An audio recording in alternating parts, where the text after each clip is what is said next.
Non è passato inosservato il movimento dei carabinieri di Udine negli ultimi giorni, un controllo a tappeto del territorio che ha avuto un alleato importante, Garant, un magnifico pastore tedesco nero dell'unità cinofila della polizia locale. È stato lui, la spina nel fianco dei pusher. Il bilancio dell'operazione parla chiaro, a Borgo Stazione 3 giovani, un friulano di 27 anni e 2 stranieri di 20 e 22, sono stati sorpresi con dosi di hashish e cocaina. Per loro è scattata la segnalazione in prefettura come assuntori, il tesoro sotterrato, ma è nelle aree verdi che Garant ha dato il meglio di sé. In un campo agricolo a Udine Sud il cane ha puntato una zona di fitta vegetazione. Sottoterra c'erano nascosti 161 grammi di hashish. Il bis al parco, stessa scena in zona est. Qui Garant ha indicato col muso un'aiuola apparentemente innocua. All'interno c'erano diversi panetti di fumo per un totale di 134 grammi.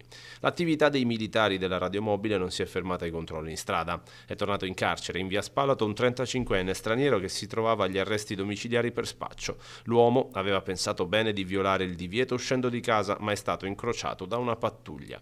Dopo la denuncia il GIP ha deciso per l'aggravamento della misura, dalle comodità di casa alle sbarre della cella. Un segnale forte di presenza sul territorio, quello dei carabinieri per restituire sicurezza e decoro ai parchi e ai quartieri più sensibili della città.